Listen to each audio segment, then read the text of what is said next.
That splendid music, the coming in music, the Elephant March from Aida, is the music I've chosen for my funeral.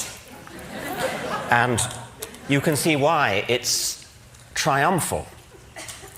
I won't feel anything, but if I could, I would feel triumphal at having lived at all, and at having lived on this splendid planet, and having been given the opportunity to understand something about why I was here in the first place before not being here. Can you understand my quaint English accent? Okay. Like everybody else, I was entranced yesterday by the animal session, Robert Full and Franz Lanting and others, the beauty of the things that they showed. The only slight jarring note was when Jeffrey Katzenberg said of the Mustang, the most splendid creatures that God put on this earth. Now, of course, we know that he didn't really mean that, but in this country at the moment, you can't be too careful. I'm a biologist, and the central theorem of our subject, the theory of design, Darwin's theory of evolution by natural selection, in professional circles everywhere, it's of course universally accepted. In non-professional circles outside America, it's largely ignored. But in non-professional circles within America, it arouses so much hostility that it's fair to say that American biologists are in a state of war.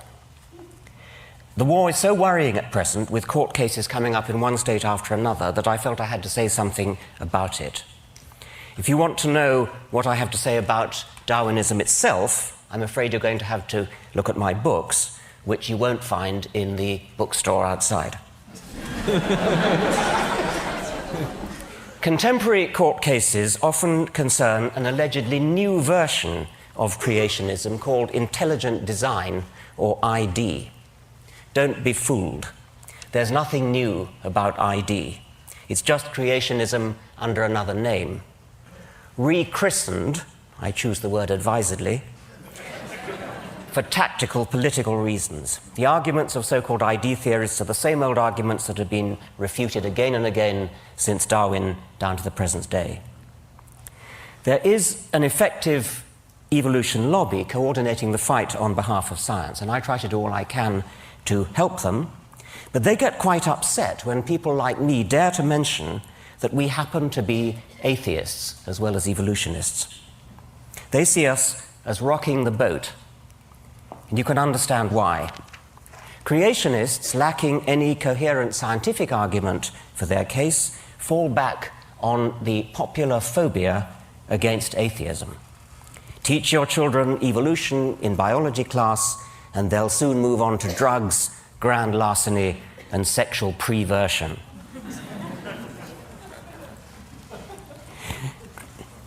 In fact, of course, educated theologians from the Pope down are firm in their support of evolution. This book, Finding Darwin's God, by Kenneth Miller, is one of the most effective attacks on intelligent design that I know, and it's all the more effective because it's written by a devout Christian.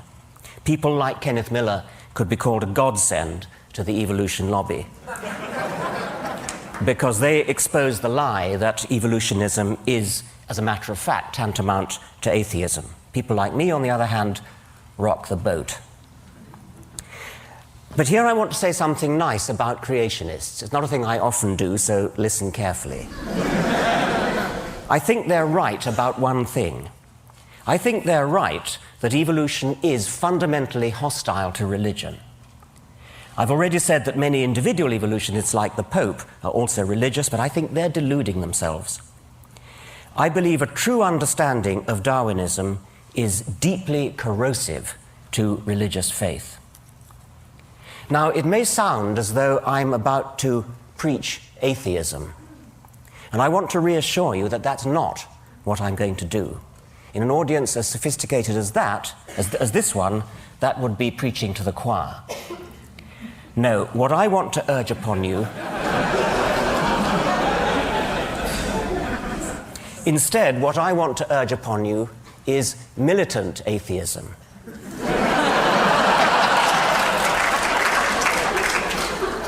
But that's putting it too negatively. If I was a person who were interested in preserving religious faith, I would be very afraid of the positive power of evolutionary science, and indeed science generally, but evolution in particular, to inspire and enthrall, precisely because it is atheistic.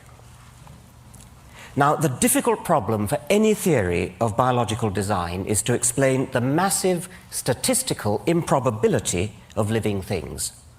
Statistical improbability in the direction of good design. Complexity is another word for this.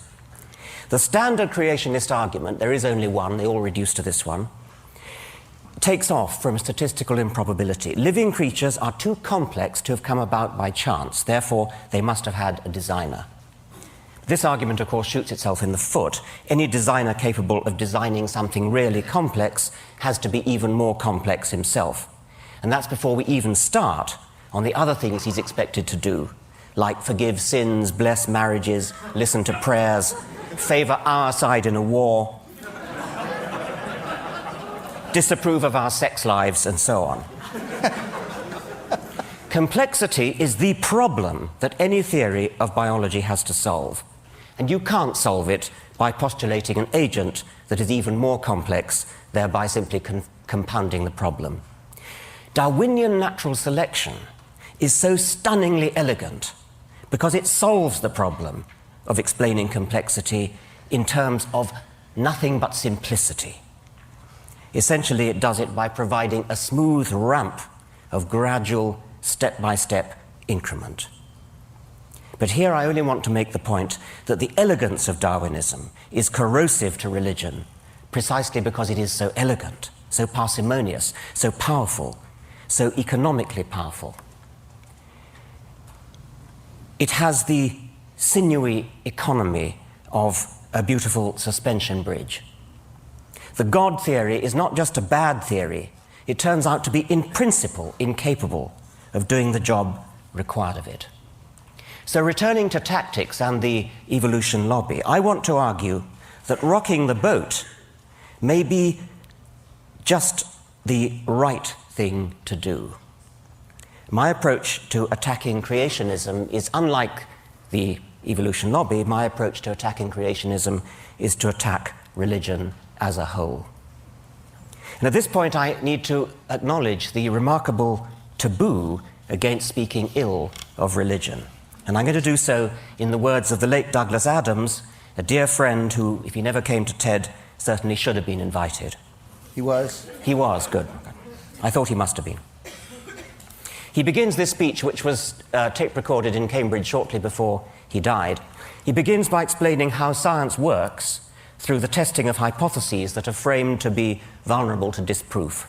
And then he goes on, I quote, "Religion doesn't seem to work like that. It has certain ideas at the heart of it which we call sacred or holy. What it means is, here is an idea or a notion that you're not allowed to say anything bad about. You're just not. Why not? Because you're not." Why should it be that it's perfectly legitimate to support the Republicans or Democrats, this model of economics versus that, Macintosh instead of Windows, but to have an opinion about how the universe began, about who created the universe, no, that's holy. So we are used to not challenging religious ideas. And it's very interesting how much of a furore Richard creates when he does it. He meant me, not that one. Everybody gets absolutely frantic about it because you're not allowed to say these things. Yet when you look at it rationally, there is no reason why those ideas shouldn't be as open to debate as any other, except that we've agreed somehow between us that they shouldn't be. Well, that's the end of the quote from Douglas.